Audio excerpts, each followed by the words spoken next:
So we as Protos, we've been working on IWRM, Integrated Water Resource Management, already for many years. But so far, we didn't really have a way of proving that what we are doing on the ground is indeed contributing towards climate change adaptation. So that was actually our starting point of why we should create a monitoring tool that can prove or that can show our interventions on the ground on IWRM indeed contribute towards climate change adaptation. This climate change adaptation monitoring tool was very important to be pre-tested or tested within the local context and to have ideas that are coming from the community, such that the parameters that we shall be monitoring in the future are real parameters that bring out the exact issues of the smallholder farmers or the community. And actually it helps the funder, the implementing partner and the community beneficiaries to forge a way forward, to develop strategies for improvement in the future interventions. The tool is composed out of four different phases. The first phase is the phase of analysis and discovering. There's two parts. The first one is internally, where we actually, as implementing partner, together with our field staff, also people from the management, we try to analyze our content of our program. And that's where we are going to create our theory of change.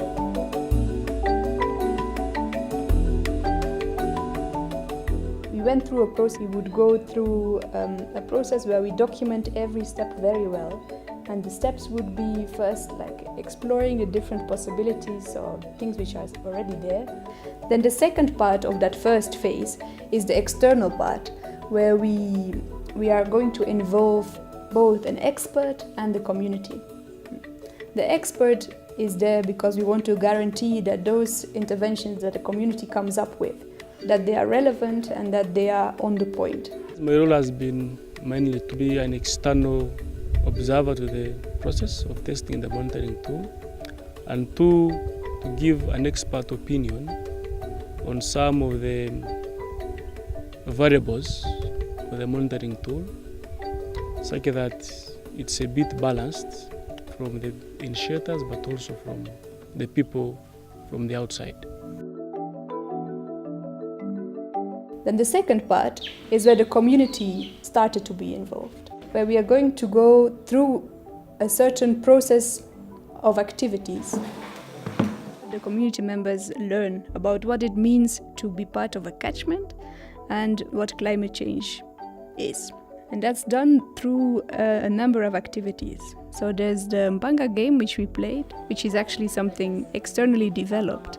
So it can be replaced by any other activity as well.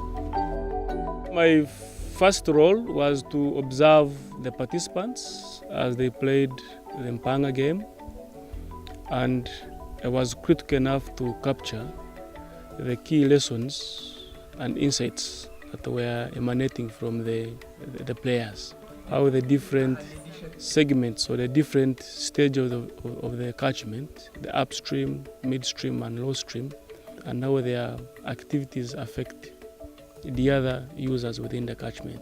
To me, it's a perfect game for helping the local communities understand what activities take place in their catchment, and also how each activity influences the other, and the selection of activities to do, how they may bring in resources, but at the same time damage the environment. And I saw a number of these guys really, I felt they really focused on the game and tried to understand what actually takes place in their villages. And those people in the middle who selected things wisely, they were growing rich by day. Rich. I looked at myself, I was one of the people practicing this commercial farming. I accumulated a lot of wealth because I was selective, not a matter of saying by choice, but so selective from a variety of activities that would be applied in. And if all people could use it wisely like that, then it would be good. There were those who participated in the game that really, they understood what it was about, and it helped them realize or analyze their own local situation. There's also the talking pictures, where people just choose one picture and they explain what to them is a good definition for climate change.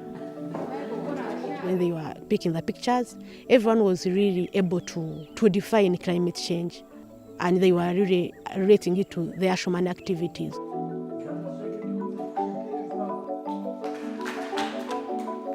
And lastly, it's together with the expert again, it's where we come up with a kind of a common definition of what we understand by environmental change.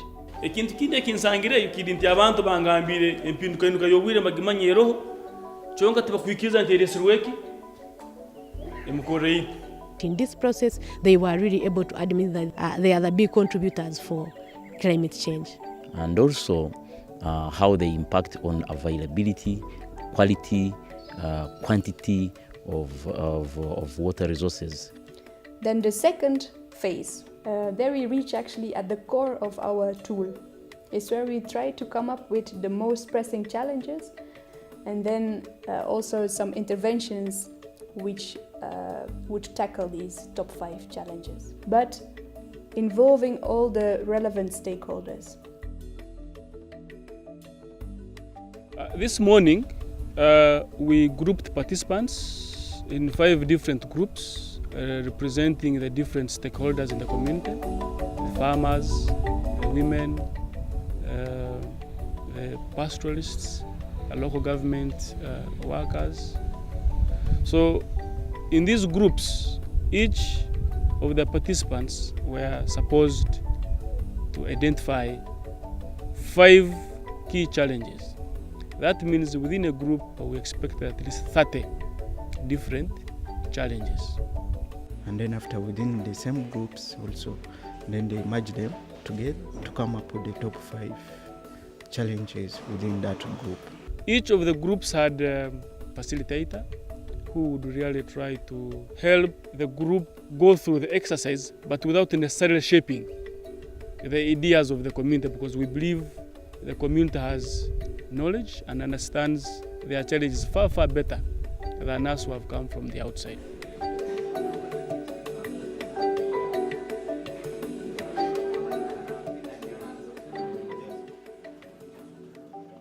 After coming up with the 5 topmost challenges, then also the 4 groups then come together, bringing all the 5 main challenges, so that becomes 20. So among the 20, also you have to choose the 5 topmost challenges. From there, now the group also again split into 5 groups. Then each group takes one challenge from the 5 topmost challenges, so they come up with interventions to tackle that challenge. There is the columns the participants fill. So the first column is the intervention seen on site. So if it is seen on site, they put a 1. If it is not seen on site, they put a 0. And if the intervention is implemented by the implementers currently in the community, so they put a 1. And if it is not the implementing partner, then they put a 0. However, they may put below an implementing partner who is doing that particular intervention in the community. During the break, the expert with the implementing partners, they come together on each group's poster. Then they analyze the ones which have appeared, the zeros which have appeared. Then also they have an extra task to see if the intervention mentioned, if it is within the scope of the program. If it is within the scope, they put a 1. If it is not within the scope, they put a 0. But if it has more 1s, then that intervention is going to be monitored. And these interventions were subjected to a criteria. I had to go through each of the proposed interventions and try to explain them to the participants and subject them to whether they are fit within the concept of integrated water resource management, whether they fit within the existing laws of this country, whether they are relevant, whether they are cost effective, and whether they are affordable by the participants. So from there, after getting the interventions which are going to be monitored, then we'll cluster them into groups.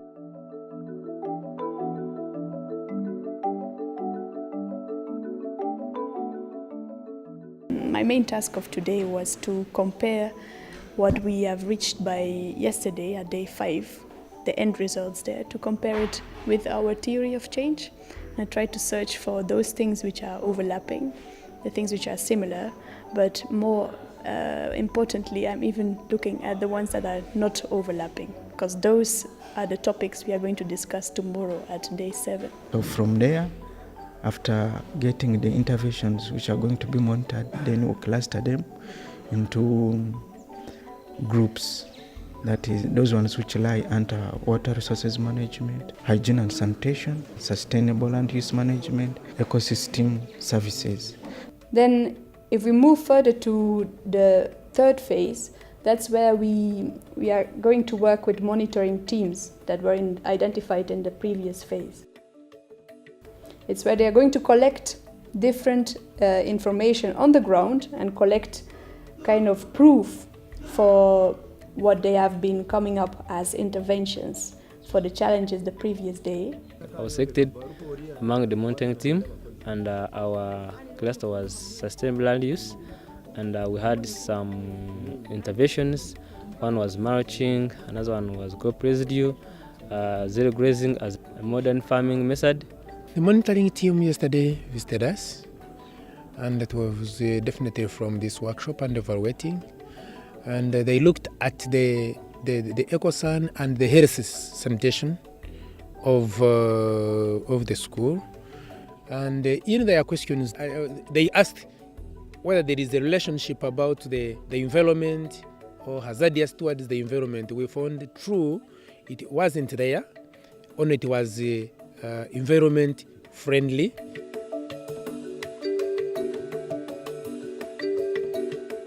When the monitoring teams come from the field, so they meet again with the facilitator to analyze the monitoring forms by using the color codes. For example, the red stickers for challenges, green stickers for good experiences, and orange stickers for other important and remarkable things they want to share. So after that, they look for key words. So then they write them on the post-its. Then from there, then they make post-its with key words, and then from there they put the post-its into a comprehensive story, and then after they can add some drawings and fun so that it is interesting for non-DS to listen to their story.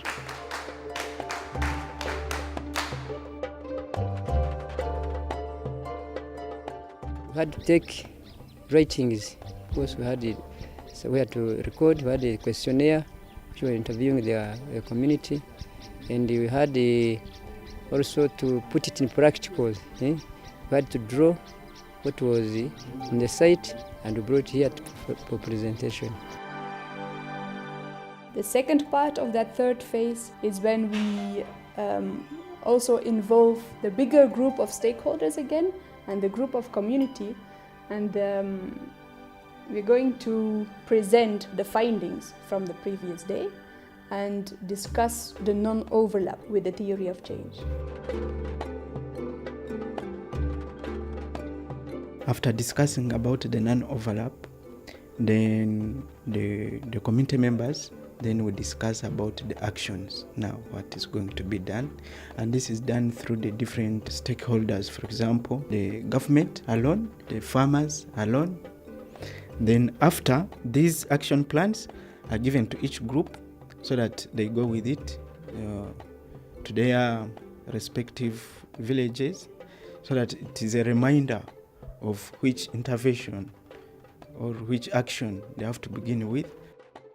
So the fourth phase, which is the last phase, is the phase of compiling. It's the moment where you're going to compile all the information that you've gathered throughout the whole process to come up with a marketable product, kind of a report based on all the information that you've gathered. So then after the report is finished, you go back to your community that you've been working with, and they will be able to use that report also as a tool for advocacy to convince future implementing partners or maybe the local government, and they will be able to use the information that that is in that report to direct themselves into what are the most pressing challenges to work on, what is already been worked on, where do they need still some guidance, some emphasis, some directions. Protos, really, I want to thank them and Jesse for thinking about such a tool, because I know it's going to support so many other organizations to be able, because I don't need to go through the process they have gone through with another.